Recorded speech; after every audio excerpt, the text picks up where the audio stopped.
One of the things that I want to do with 1 Thessalonians before we get started here with this particular passage is I want to talk about the book itself, because Thessalonians is an interesting book because, well, actually it has a distinction. Anybody know what that distinction is? Anybody know what the most unique thing about 1 Thessalonians is? It was the first book of the New Testament written. Of all of them. It's the earliest one that we have. Even the Gospels and stuff, well, obviously the story of the Gospels is older, but the actual written accounts that we have came later. So 1 Thessalonians was the very first book written. It was written around the year 51. So if you take Jesus was resurrected in 33 and this was written in 51, it's approximately 18 years later, which is not that long. And it was a letter written by, obviously, the Apostle Paul. And he was writing to a church that he had started, which I'm going to say a little more about the church in a second. Now, when you read Paul's letters, one of the things you have to keep in mind is that many of Paul's letters, there was a question. So somebody went and said, hey, Paul, what about whatever?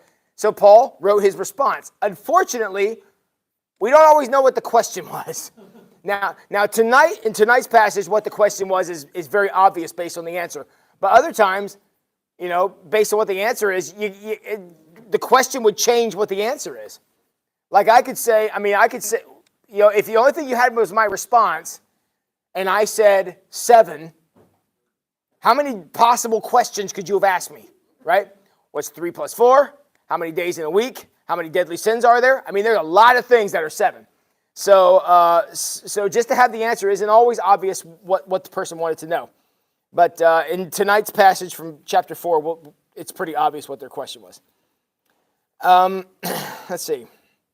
And sometimes getting some of that perspective helps us understand that. Now, the city of Thessalonica, which is what the letter was written to, is actually a city that exists today. It's in modern-day Greece. In Macedonia. It was named, actually the city was founded by a guy named Cassander of Macedon. I don't know who Cassander is, but he was a conqueror who kind of went through the region and was kicking out barbarians and whatever. So he founded the city. He named the city Thessalonica after his wife, whose name was Thessalonica. So he named it after her. Now I tell you this, so that on the way home, guys, your wife is going to look at you and say, well, Cassander got his wife a city. And your response is going to be, yeah, she was also the sister of Alexander the Great. So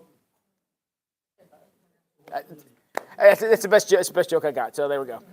But all right, so the pretty important people came through, founded the city about 300 years prior to when this letter was written. Thessalonica went on to become the capital of the area. Kind of like the county seat, you could say. And it was a big thing there. So, it was a big city. Paul began his missionary work there. He was one of the first cities he hit once he started on his preaching campaign.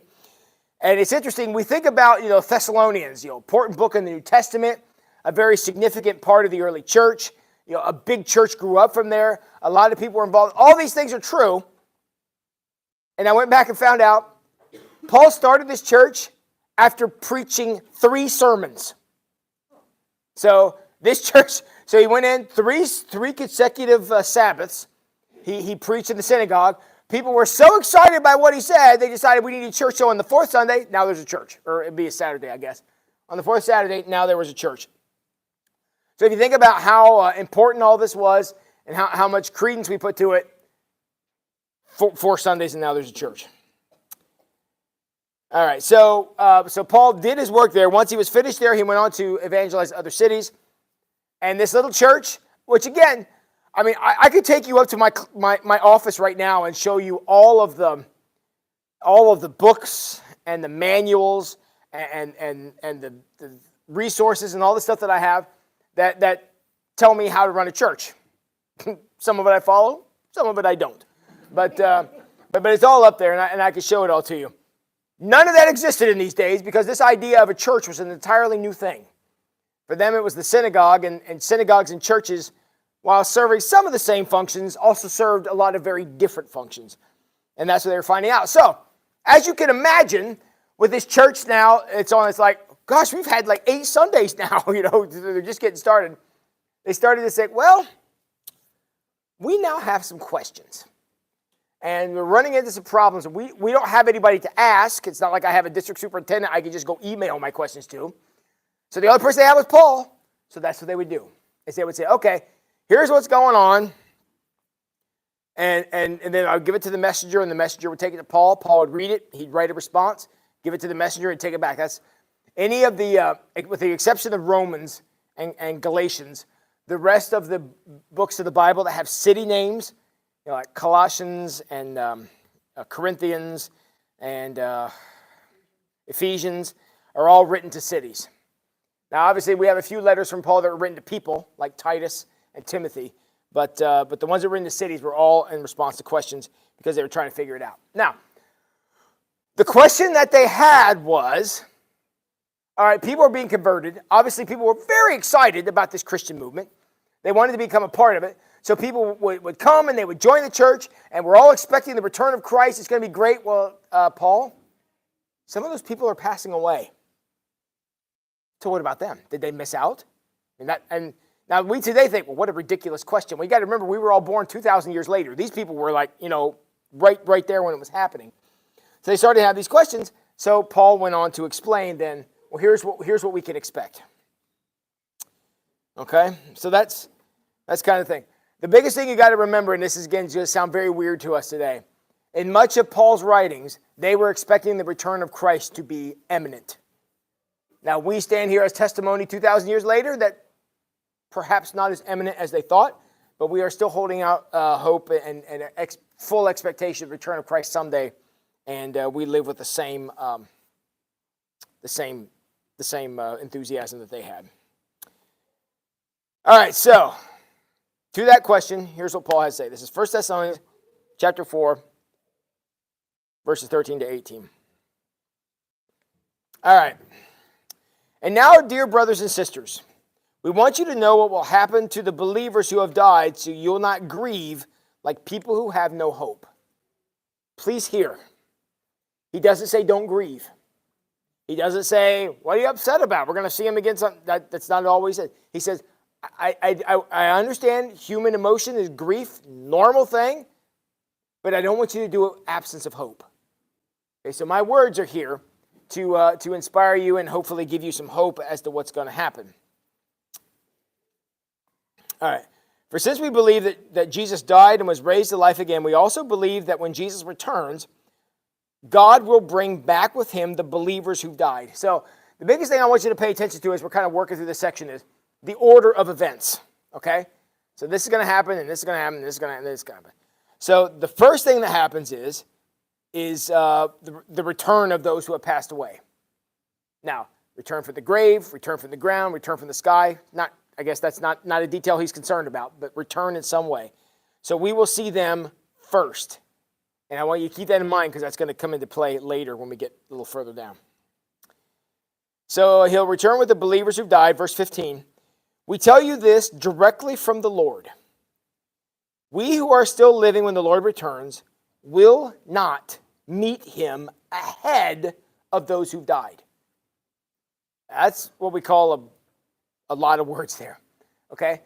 The implication is we are not going to get there first. We're not going to be, what's the word I'm looking for? Privy to anything that they're not going to experience. They're not going to be left out. They're not going to be avoided. They are going to return, and then immediately there's going to be this cataclysmic event at the end of time that we're about to read about. But he said, I want it to be very clear. They're not going to miss out on anything because they're going to return first to be a part of what happens. Okay? So they will return. Verse 16. For the Lord himself will come down from heaven with a commanding shout, with the voice of the archangel, and with the trumpet call of God. And so let's look at that. So the Lord himself will come down, going to appear. We're going to see the Lord. Now remember, there's a preamble to that. So first we're going to see the people who have already passed away. We're going to see them first. And then from there, the Lord will return and we will see him next. These two events, while one precedes the other, it's not like by very much. I mean, it could almost be simultaneously that they're going to happen. Now, one of the things that I need you to understand is about this monster we all have here that we're going to fight with on Sunday with the time change, this thing here, doesn't exist after this body is gone, doesn't exist anymore.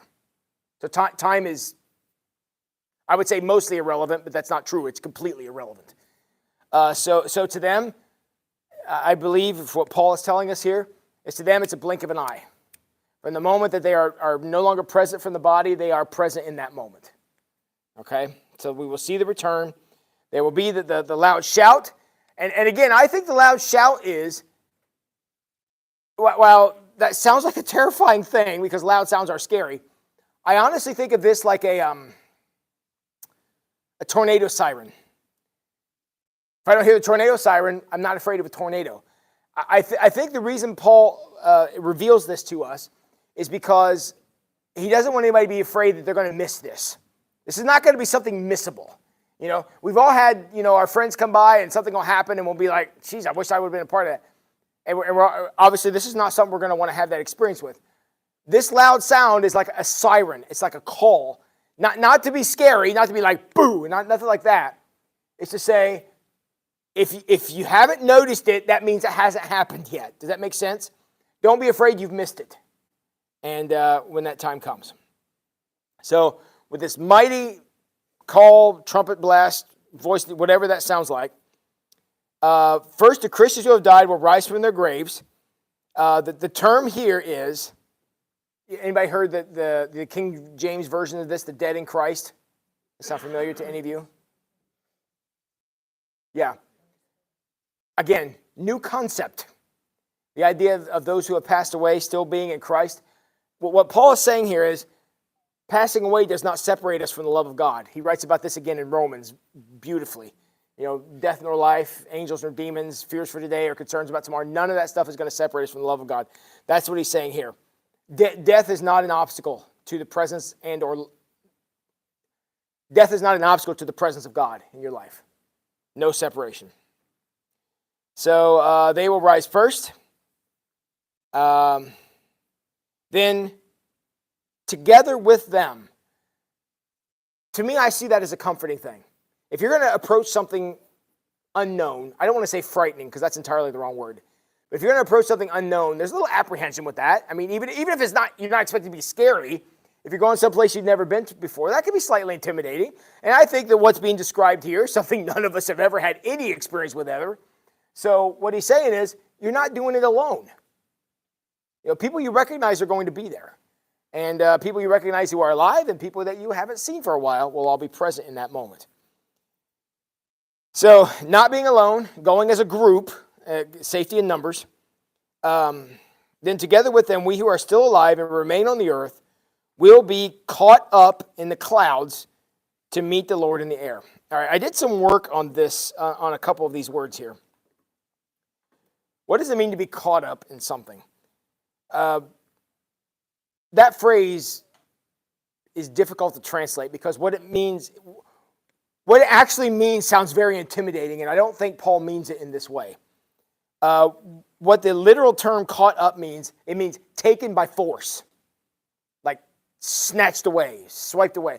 Now that sounds a little intimidating. I don't think that's what he means. I think what Paul is trying to get people to understand is that once that time comes, the believers, people who are identified as Christ, as belonging to Christ, are going to be caught up. It's not like you're going to have to run out and get in line, or you're not going to have to go jump on the cloud or anything like that. It's wherever you are, you will be caught up. You will be a part of this event. Does that make sense? Okay, and so that's what it is. It's not, again, I think what Paul's trying to say here, because remember, the question is, well, what about all these people? Is somebody going to miss out? Paul's being very clear. No. This is one you can't miss, because wherever you are, you're going to be found.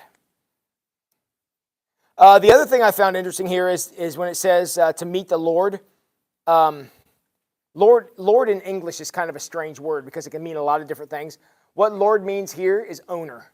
You're going to be returned to the one to whom you belong, is what he's saying. Again, I'm not saying it's anybody other than God, but what I'm saying is the way he refers to God is not, a name. It's not Jesus. The word is to whom we belong, which is where the idea of Christians comes from. Those who belong to the Lord will be taken. Okay, so once we are taken by the Lord and swept up, then we will be with the Lord forever. Again, Lord, same word there. And forever, please note that word. I mean, it's self-explanatory. Forever, always. Now, I am a Generation Xer, okay? That's the generation I come from. I'm from that very, very lucky generation sandwiched between the baby boomers and the millennials. Love all you guys, right? But any of you who grew up in my generation or close to my generation, do you remember being terrified by this? Anybody? I'm looking around. I don't know if any of you are even in my group here. Okay, apparently not. I can tell you I was. I grew up in a place where this was made to be a terrifying thing. Make sure you're not going to get missed out and all this stuff. And that's the way this was always presented to us, as something you better get right.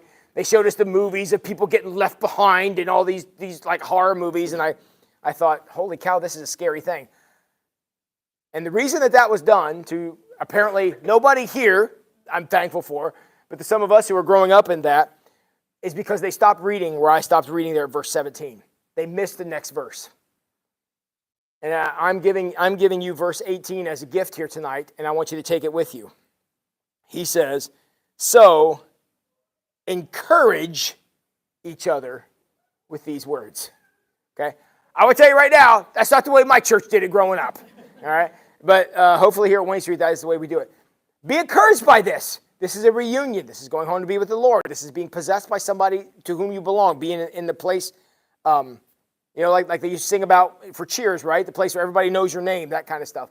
This is about going to the place where you belong and are desperately wanted to the point that you are being included with that and reunited and all these wonderful things. Now, the interesting thing about this, I did some work on that word encourage, and I'm not sure what to make of this, but I'm going to throw this out there.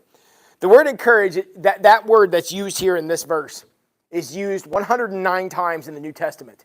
And in those 109 times, it is translated 5 or 6 different ways. And all 5 or 6 different ways it's translated, I mean, sometimes it's like slightly different. Some of these are very different. The word here translated the most of the time, it's translated as beseech. And I know that that's probably not a word that any of you ever use too often. Anybody want to offer a definition of the word beseech? It's a very old word, that is true. It's essentially that's what it is. It's an aggressive plea. Okay? To beseech somebody is to ask somebody fervently to do something. Okay? It's not ordering them to do something. It's a attempt to persuade. Like if I was going to say, hey, I'll use this example. I would like the projectors in the church before they decide to go out on us some Sunday. I'd like to get that done. I really would like it if you guys would financially support that. That's what it means to beseech. Okay? And that's what he says here. I want you to beseech each other with these words. What Paul is saying is, yes, be encouraged, be uplifted, absolutely, but also remember that we have a lot riding on this. And so live it now, and live it with the people around you, and share the gospel and all these different things, because this is where our source of hope comes from. Now, we hear that and we think, well, then we need to go out and share the gospel. Well, I'm obviously not opposed to that. I'm telling you that's not what this means. The reason he's asking you to do this, and again, I know I throw this out there all the time, but it's just the life I live. When you do as many funerals as I do, I can tell you, the people who did this, who lived it, their funerals are an entirely different experience than people who have left questions. You hear what I'm saying? So he's saying if you want your loved ones to be able to be encouraged by this, then the number one thing that they're going to want to know is at the moment when the archangel blows the trumpet and there's the shout and all this is happening, the one thing your loved ones are going to want to know is that you're going to be there. That's what they're going to want to know. That's the encouraging part of this, is to say the opportunity to have that is available. But you got to do the stuff. You got to live the life. And that's what Paul's trying to say. This is to be an encouraging message. It's not something I'm trying to scare you with, or because obviously if you're living in Christ, and whether you are alive or dead is going to be irrelevant at that point. You're going to be just as much of this experience as anybody. But if you want your loved ones who are left behind, like you are now, remember, you're the one that asked the question. You're the one that wanted to know about this. So clearly you have concerns, and rightfully so. But if you want to be able to leave behind a legacy of encouragement, then those people are going to have to be sure that you're there. Therefore, do what I've said. All right? Follow the word, live the life, because at that point, when you pass away, people are going to miss you and be upset, obviously. But there is hope in that. Hope that when that trumpet sounds, you're going to be just as present as everybody else, which is the only thing your loved ones are going to care about when you get to that point. Does that make sense? You follow me on that? So that's what the encouragement is here. Encouragement is, don't leave any doubt. Don't leave a single question in anybody's mind. Make sure that they're very sure about not only you, but the people you care about. Be sure about that, because there's a comfort in that. It doesn't make it better all the time. Doesn't heal it completely, but it does make it better. You guys are like, all right, I need a break. All right. You good? You all with me? All right, I'm gonna throw it out there and let you ask some questions. Anybody got any questions? Sure. When my uncle passed away, their belief was that he had. Who's they? My uncles, his family. Okay. That he had to be placed in the correct direction. Oh, had to face the east? Mm-hmm. Had to face the east, so when the trumpet rode, We he would rise and. Yeah, we actually used to build churches that way too. So the congregation would face the east no matter where they were. So if it happened while they were in church, they would see it. And it's funny, when the older churches where the congregation would face east, but then you know what happened later? They turned it around so the pastor was facing east. So I'd be the one to go, oh no, look, there it is, right?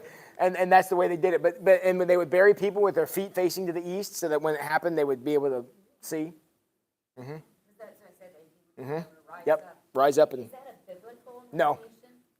No, in fact, and I'm not saying it's bad or evil. I'm not saying that. All I am saying is, though, Paul makes it very clear that if you're going to hear a trumpet call of God, even if it's behind you, you're probably going to look.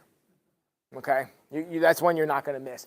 So it's a nice thing, though. It's an encouraging thing, and that's what it's meant for. And I'm not saying that those people were evil for doing that by any stretch of the imagination, but I am just saying that if you got buried facing north, I think you're still okay. You're still good. Yeah, still good. Where does cremation enter? Cremation is irrelevant. Cremation is simply the end of this body. It's speeding the breakdown process that we're all going to do anyways. So. There's nothing biblical Nope. against it in any way. Nope. I know some people would fight me on that, and that's okay. I'm just saying, if you don't want to be cremated, fine. But if you do that's fine too. Because in the way I'm wired and what I hear going on here, people are given a new body. Because I can't imagine eternity would be really great with a 1,000-year-old body. That's just me. I'd rather have a new one that doesn't have knees and things like that. Yeah. Over the years, I've had different thoughts. Sure. So, I've read this, Mm-hmm. and then, but, if I die tomorrow, is my soul in heaven? See, what I'm saying is when people pass away, I'm going to use a really terrible analogy, and if this confuses you, I want you to just delete that I said it. But here's the best way. Do you guys remember DVD players? This is how bad my analogy is. Okay, you remember in DVD players there were chapters, and you could skip ahead to the next chapter? I believe that when you die, you skip to this chapter. Just like you push the button and you go directly there. So I think as soon as people are absent from this body, this moment happens for them. Because time is irrelevant. Today, yesterday, and tomorrow are all the same once this body is no longer in the mix. Does that make sense? So that's the way I've always looked at it as, the people that we love who have passed away, to them there's no time between their moment of departure and this moment. That's the way I look at it.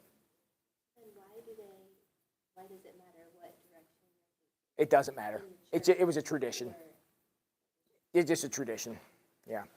So that God would return from the east, which again, there was nothing about that here. With the rising of the sun is what they thought it would come like with the sun. Did they think that you wouldn't go right in that I don't know that they thought you wouldn't be included. It was like just a tradition, just something to recognize that they still expected. They were looking expectantly for Christ to return, I think is what it was. I don't think there was any like spiritual piece to that. It was just a practice. Maybe for some people it was, but for the most part, I don't think they were expecting people to miss out if they were buried the wrong direction. So, yeah. No. Nope. Nope.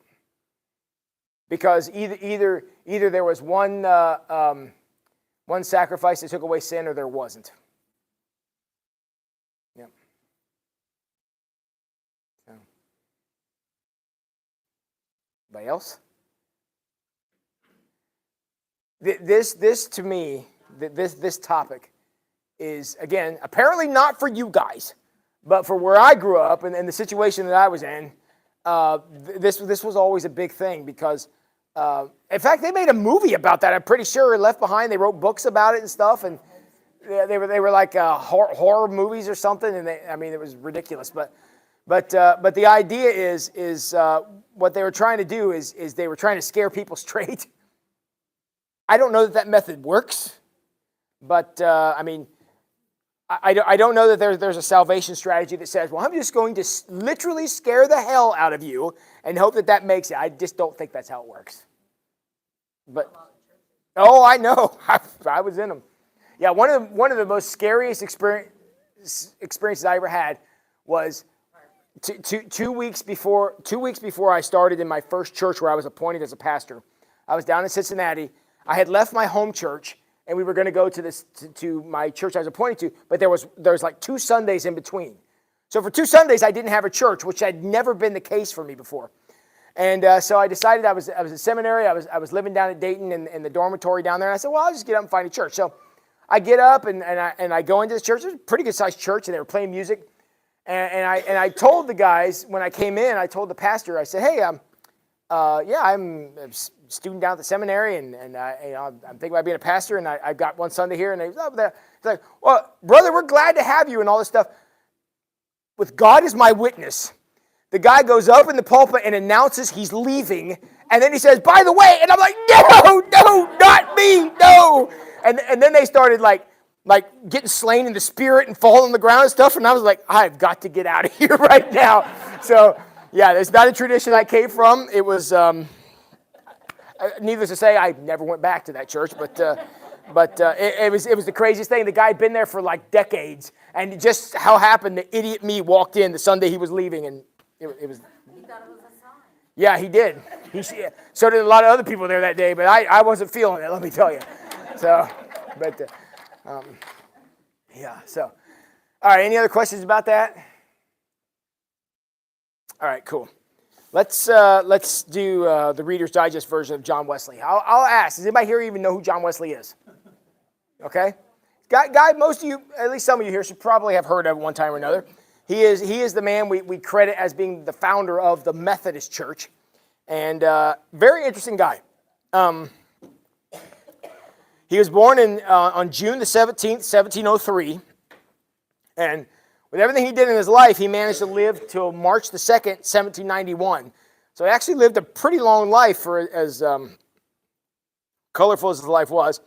He was the 15th child of Samuel and Susanna Wesley.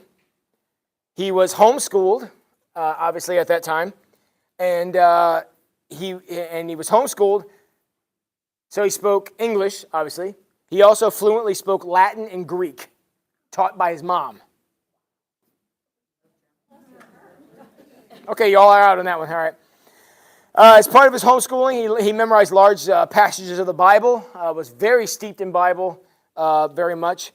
In fact, his mother, Susanna, who would set up weekly meetings with each one of her children just to check into their spiritual development, to make sure they were praying when they were supposed to and reading what they were supposed to and doing all these things. And so he's a very spiritual family. His father, Samuel, was a pastor also. And one of the kind of formative experiences that John Wesley had when he was 5 years old, they were living, at that time when you were the pastor, you kind of lived in the church. So they were living in the rectory with all these kids. Well, there was a fire in the church.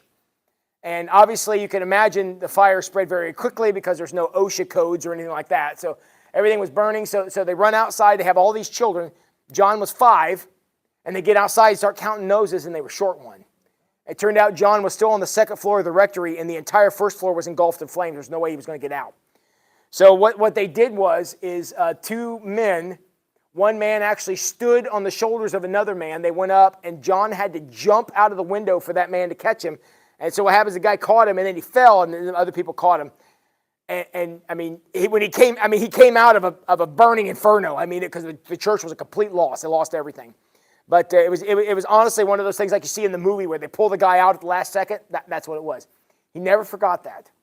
He always saw himself as being called by God because he had been saved in this pretty intense experience, as you can imagine. So he continued to pray. He saw himself as set apart. He wanted to do his part to become a clergy person. He was sent away to a boarding school called the Charter House when he was 11. He continued to do work and continued to learn. And one of the interesting parts is he would come home, obviously, every so often. You live there for part of the year, and then you come home. Is his father, when they went to another rectory or another church, the one that they lived in, interestingly enough, and I didn't know this, they believed that one was haunted by a ghost they referred to as Old Jeffrey. We're going to come back to that in a minute. So he believed that church was haunted, and I couldn't find any stories of why they thought that or what happened, but that's what they believed. So he continued going to school. He went on to college, Oxford College. He got his undergraduate in 1724, and he got his master's in 1726. When he was working on his master's degree, he got a job at Oxford teaching to the undergraduates because he was an incredible scholar, a great academic. And what he found when he was there, though, is he found that to be unfulfilling. I mean, he enjoyed working with the students and whatever, and he enjoyed the intense studies and things, but he found he wanted to work in a local church. So his dad got him appointed into a church. He continued to go on to get his master's degree, and he was ordained an Anglican priest in 1728. And at that time, he became interested in mysticism, which might explain part of his idea of the ghost from earlier in his life.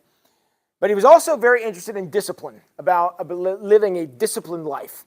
So he was very fervent on prayer, studying the scriptures and acts of good service. He was very, very much about that. But he also understood that there was more to living a Christian life than just doing the stuff. There was a spiritual component to it, which he never lost his entire life. So he continued to work there. So when he left Oxford Oxford College, his brother Charles came in and took his place on the staff. And Charles was doing some work and Charles was kind of having a similar experience to John, where he started to be interested in the discipline of it and the spiritual formation and that kind of stuff. So they started a group, and they started a group. And the reason they started this group, tell me if this sounds familiar. Charles Wesley started this group because they were dissatisfied with the state of the church at that time. You might remember that from last week. Martin Luther also was saying, no 95 Theses this time, but they were dissatisfied with what it meant to be a practicing Christian. The official, I'm going to tell you this, but you're not allowed to act upon it, okay? Can I get that promise from everybody? At that time, in the Anglican Church, which is where they were ordained, you were considered an active church member, and you only had to attend church 3 times a year. John said, that doesn't really feel like that fills the bill for me. So they were working on that. So they started this group, which on campus of Oxford College, which was hated by the powers that be. Sound familiar? And so they referred to this group as the Holy Club. That was not a term of endearment. However, the people in the group said, sounds good to us. We're the Holy Club now. Woo-hoo! So they kind of took the name that was not necessarily done as an endearing thing, but they owned it and they loved it. The powers that be considered these members of the Holy Club to be, fanatics, crazy people, because they were doing things like praying and they were pooling their resources to give money to the poor, and they were, reading scriptures and all this stuff. The Holy Club met every day from 6 o'clock to 9 o'clock. And during that time, they would have prayer together. They would read Psalms together. They would have, a kind of a lectionary of New Testament readings they would read together. They would have regular communion. They would fast. All these spiritual disciplines that we still talk about today, that they practice them in a very regular session. But the powers that be consider them to be enthusiasts, what we would call today fanatics. And they decided, get this. So the group decided, okay, we'll go ahead and accept your Holy Club thing. We're the Holy Club now, and, they got T-shirts printed and whatever else. So they were real excited about that. So since that name was no longer considered derogatory toward this group, they gave them another name. Anybody guess what that was? The Methodists. That's what they called it, because they had a method to everything. When they would meet, they would have a very, a strict order of that they would go through. If we start with the psalm, then we have the prayer, then we read. I don't know what the order was. Whatever it was, they would follow it every time. So since they had such a method, then that's what they called them. And again, it was a derogatory term that the group was like, all right, now we're the Methodists. Yeah. So now one of the things that because John Wesley came back and was a part of this Holy Club, this Methodist group, that John began to practice, and he practiced his entire life after this, was meticulous journaling, down to hours, even in some cases minutes, what he was doing.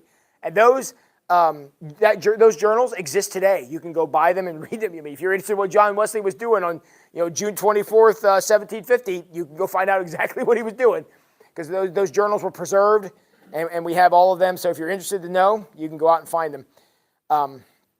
So he continued to journal, and to him it was part of the discipline to make sure I'm using my time well, and I make sure I'm growing, and make sure I'm progressing, all these different things. Well, so the Methodist group here on Oxford continued to grow, and then a plea came in from the New World. And in the New World, they said, we need clergy, because the Christian movement is starting in what we know as America today, and we need help. So John and Charles Wesley decided to come over to the United States. So and remember the fire event from earlier in his life. He said, okay, we're going to go. Well, they ended up getting on a boat with a bunch of Moravian missionaries. Now, the Moravians would be what we would call today probably like the Orthodox Church, okay, the Eastern Church. That's kind of who these guys were. And so the Moravians were taking this over. They decided, hey, John and Charles want to come. They were happy to have him. It was a great thing, great experience. So they get in the boat and they start across the ocean. About halfway across, they ran into a storm. And something fascinating happened. John and Charles, I don't know about Charles, but I know for sure John was terrified. Absolutely terrified. I mean, and we want to, just so you understand how intense the storm was, it actually broke the mast of the ship off. Now, I don't know much about boating, but that would be pretty upsetting. So you can imagine that people were freaking out. But the one thing John noticed in the middle of his, again, very justified meltdown he was having, is he looked at the Moravians. You know what they were doing? Singing and praying. They were praying too. They were unaffected, because they said, we're on a mission. I mean, not like the Blues Brothers said it, but they said, we're on a mission from God, and if he decides we're going to the bottom of the ocean, that's where we're going. Well, John did not forget that. That made an indelible impression on him about living into the will of God. So that was something, again, he held on to for his whole life. So they arrived in what was Georgia, in Georgia now, and what happened is Charles was the singer. Charles was the hymn writer. If you look in the Methodist hymnal, you'll find a whole bunch of hymns that Charles wrote. A number of them, if you know hymns, would probably recognize a number of them. And John then was the preacher. And John was the one who would get up and do sermons and do all these different things. So what they would do is do like open air preaching. So they would just go out and they would have a congregation of people come together, and they would have singing and sermons and all this kind of stuff. Well, in the midst of this, a little thing happened, and we ran into a little problem. And this little problem came, remember, John is in his early 30s at this point. came in the form of a girl. There was a girl. And John had the vow of chastity, and he wasn't going to get married, and it was all good with that. And but he found this girl, and he decided he was going to continue his vow and continue to do that and not get married. So that was fine.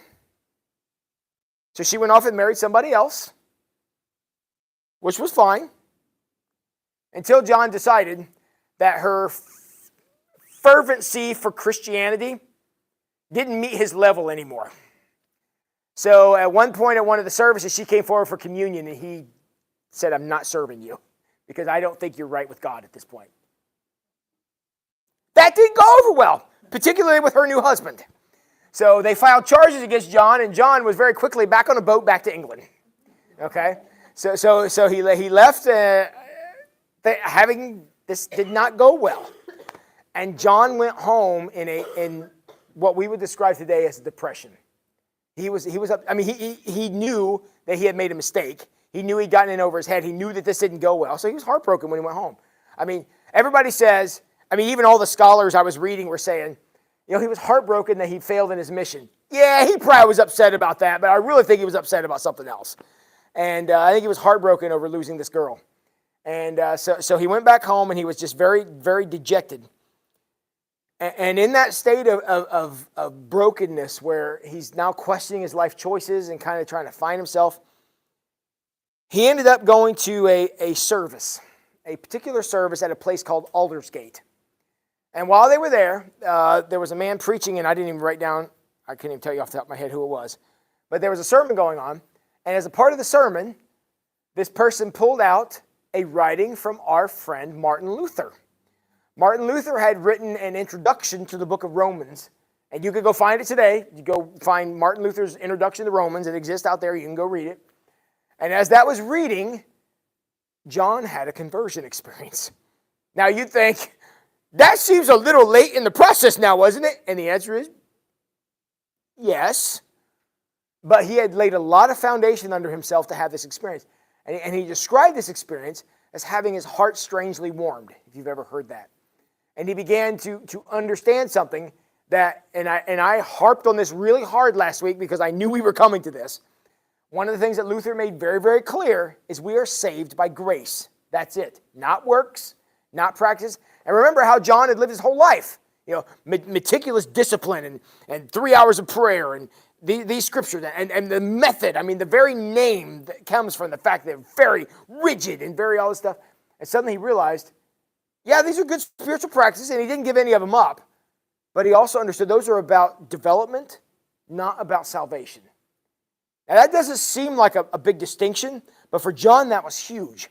Because he suddenly realized that it was the grace of God that saves us. We don't save ourselves. And he kind of had a flashback to first the Moravians and the fact that they were not scared by the storm, even when the mast of the ship broke off and fell into the sea. Something that would upset even the most seasoned of traveler. But he remembered the example of the Moravians because they knew they were saved by grace. Maybe not saved from the storm, but their souls were secure. He also remembered being plucked out of the rectory with the fire when he was very young. There was nothing he could do. He could not get out of the building. But because of an intervention from an outside force, somebody pulled him out and got him out of that fire. So from that very depressed place where he was very broken, very upset about his failure, not only of his mission, but losing the girl and all these different things, he realized that salvation comes by faith and not by works. So what happened then is this movement known as Methodism began to spread. And it began to spread because the groups became about spiritual growth after the salvation experience. Okay? So people became aware of grace, and we'll talk about that another week. But they became aware of that grace. Their lives were transformed by the idea that God was living and active in their lives. This transformation happened. But then there has to be something to go on from there. It's not like, hey, I crossed the finish line and I'm good now. John was like, that's not how it works. You need to continue growing. And then, so what they were doing is they would go into places and they would set up what they would call bands. And these bands would be groups of people who would come together to do all the things they were doing before. Pray, read scriptures. But there was a new component. It was accountability. where you and I became responsible for each other. So if we were in a group together and you were going through a rough time, I, as a fellow band member of yours, I don't want to say I had an obligation to help you, but you were like family. The idea of the family of God. Again, radical new concept that sounds very familiar to us. Because, even we here at Wayne Street, we look at it that way. If somebody from the church has a need or something, we move very, very, very quickly to address those as much as we can. But that's what it says. So Methodism began to grow out from Oxford and go all across the world. And now, the Methodist movement is one of the biggest Protestant denominations there are in the world, all because of that. So those bands that they were putting together, they functioned. Those bands that they were putting together function a lot like what we would call today small groups. I don't mean this. This is much larger than what we're talking about. It would be a group of people that could know each other. I mean, we had over 300 people through here on Sunday morning. Nobody knows everybody. But the idea is within that large group, there would be smaller groups, then would be accountable and responsible for each other. So suddenly your spiritual growth becomes at least partially my responsibility. I'm not fully responsible, but we're watching out for each other. And in order to do that, we have to be together. So there was accountability, there was service, there was connection, and there was growth that all came from that. And that caught on in where the world was at that time, and transformed a lot of people. Now, I'm going to tell you right now, I skipped a lot.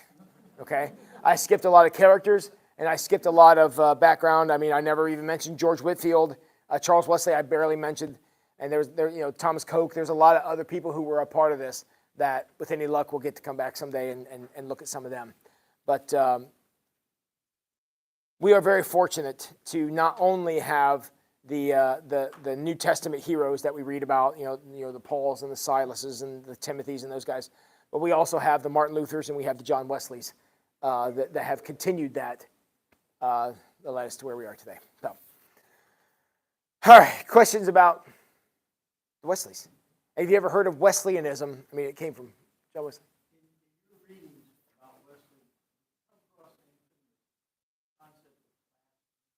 Yes. Yeah, it's another name for the bands we're talking about, the class meetings. They would get together, and that's what they would do. In these small groups then, they would have accountability and connection and prayer, and they would build. Honestly, what they were figuring out, and about every 150 years we seem to figure this out again, is they go back to the Jesus model. Jesus had 3. He had Peter, James, and John. Then he had the 12. And that's it. I mean, Jesus never started any churches. So he had a small group, and he taught them how to do it. And the idea is then they would go out and form a group. And then once they grew up long enough, they would go out and form a group. And that's how these things grew. That's how churches like Wayne Street ended up here in the first place. And it was all from the class meeting. And that's how that movement continued to go. So, any other questions? John West he was a good guy. He made some mistakes, but he put together a lot of what we understand to be Christianity today. See, one of the things when we're talking about Luther, talking about Wesley, and some of these guys, and anybody got their list? I forget who next week is, but these guys, a lot of the things that I tell you about them doesn't sound very strange because we do what they say today. But back in the day, it would have been a radical new concept that they were talking about. So. Did he ever marry? No, he did not. He did not. So, anybody got their card? Who's next week? Oh, Bonhoeffer. Oh, yeah, we'll have. Yeah, he's a guy that makes people uncomfortable. So, yeah. Because it's interesting, we go from Luther, who talked about saved by grace, to Wesley, who went from discipline, yet still saved by grace, to Bonhoeffer, who talks about cheap grace. Now, yeah, so we're gonna singe some eyebrows next week. So, but still come, it'll be all right. So, yeah. All right, let's take the last few minutes here, and then we'll go through our pieces of the GMC Catechism. And again, a lot of these came right from Wesley's journals. So. All right, number 57. Am I in the right place? I hope 57. Is Christ's atoning sacrifice for all humanity? Okay. Yes. The offering Christ freely made on the cross is the perfect and sufficient sacrifice for the sins of the whole world.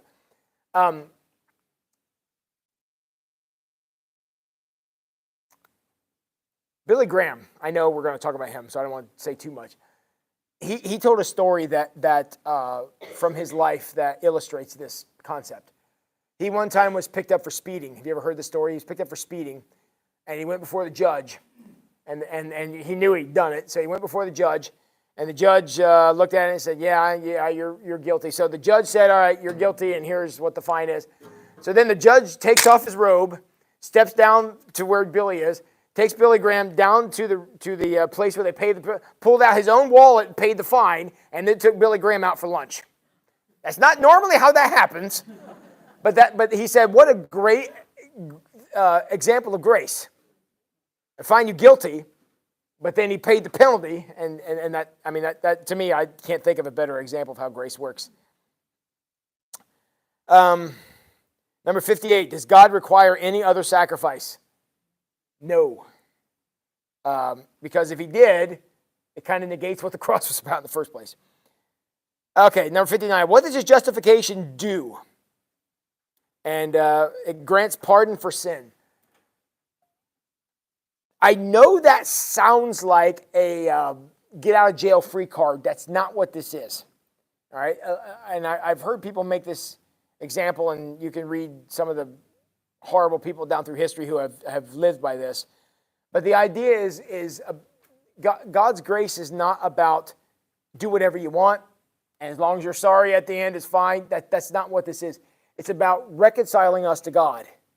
It's about bridging a gap so we can have a relationship. It's not about do what you want and don't worry about it. That, to me, that's a cheapening of grace, which we will talk about next week. Number 60, how can we be assured of this pardon? God's Spirit witnesses with our spirit, and we are children of God. We talked about this a little bit last Sunday about where does this assurance come from? Well, it comes from the fact that God loved us first. The entire gospel story hinges on the fact that God had to be motivated to do what he did for some reason. And we know, according to John 3:16, that was for God so loved the world. Number 61, and actually this goes to what I just said. Is salvation only pardon and assurance? And the answer is no, it is not only pardon and assurance. It's also regeneration. Again, it's about healing the relationship between us and God. And he renews us in righteousness through Jesus Christ by the power of the Holy Spirit. And the reason that we're given that is because God desires to live in relationship with us. But our sinfulness became a wall that had to be addressed in some way. Number 62, how are we changed in regeneration? We are made partakers of the divine nature and experience newness of life. Again, it's about a whole new life that we get to go and be a part of. And spoiler alert, we're going to talk about that a little bit more on Sunday. And number 63, how does regeneration allow us to live as children of God? By this new birth, the believer becomes reconciled to God, is enabled to serve him with the will and the affections. That's a strange sentence.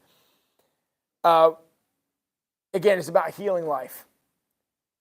Any of you who have ever been through I'm not talking like clinical depression, but have been through a down season, which we've all been through that one time or another. If you've ever been through that, when you come out the other side, you suddenly realize that things that were really, really hard when things were down get easier when you come out of that.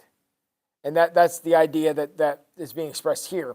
Because we have been reconciled to God, there are certain parts of our lives that become easier. Some things become more complicated, but relating to God and living in a reconciled state in relationship with God becomes much easier. So, that's the last one, right? Questions about any of those? I think I did it. I'm at 58 minutes. Look at me go. So, hopefully I talked at least somewhat slow enough that you caught at least part of it. So, any other questions? What's the scripture for next week? What is that Paul? That's the conversion of Paul? Yep. So we'll look at, actually, yeah, Bonhoeffer and the conversion of Saul are two that go pretty well together. All right, with the last 45 seconds I have left here, let me say a word about what's going to happen after Palm Sunday. Thank you, first of all, to all of you who responded to my request about whether or not you wanted to be a part of a study after Palm Sunday. Thank you for that. We are going to have one, but it's going to change form a little bit. I talked to Toby Hertenstein, and he's got a study that he has on spiritual gifts. So where this has been content, he is going to teach a course on application. And the reason that Toby is doing that and not me is because I'm going to rotate upstairs and downstairs, kind of see what's going on the other end of the building so I can be around. And he's going to do that for a couple weeks, and then maybe I'll come back and hit some of these characters and things we missed in the Methodist movement. But yes, there will be a class. Thank you to all of you who expressed interest, and appreciate that. And it will be an interesting thing. Toby's doing that class now with a Sunday school class, and then he's going to come and do it with all of you then. And it will be interesting because this is a lot of content that's very, very important, but there's not much application in this class. And what he's got, the content he has, will have more application to it. So the next Wednesday, the first Wednesday in April. So there's no break. So we'll go Palm Sunday. We'll have our last class here. Is that right? No, that's not right. Okay, the week after. Okay, whatever it is, it's going to start the week after. So now, one of the other things, I know I'm going over time, but I never keep my promises. That's how it works. I told you this is essentially a new members course. So any of you who have not joined Wayne Street and would like to, you have had all the background. I mean, we've been working our way through it. I didn't want to call this a new members course because I didn't want to, I'm already a member, I'm not coming. So, but that's essentially this is essentially the exact same thing we would do in a confirmation class. So any of you who are not a member of Wayne Street and would like to be, we would be happy to facilitate that happening. And all you got to do is talk to me about it at this point, and I would be more than happy to have that conversation with you about what that would mean to join the church and how we would recognize that and celebrate that with you. So I don't know if any of you are members or are interested in being members or whatever, but just know that that's an opportunity. Any of you who are members under before, you've been grandfathered in. But if you want to have not been and would like to, you certainly have an opportunity. All right, any more questions? All right, I need to give my voice a rest by going to sing with the choir. So, all right.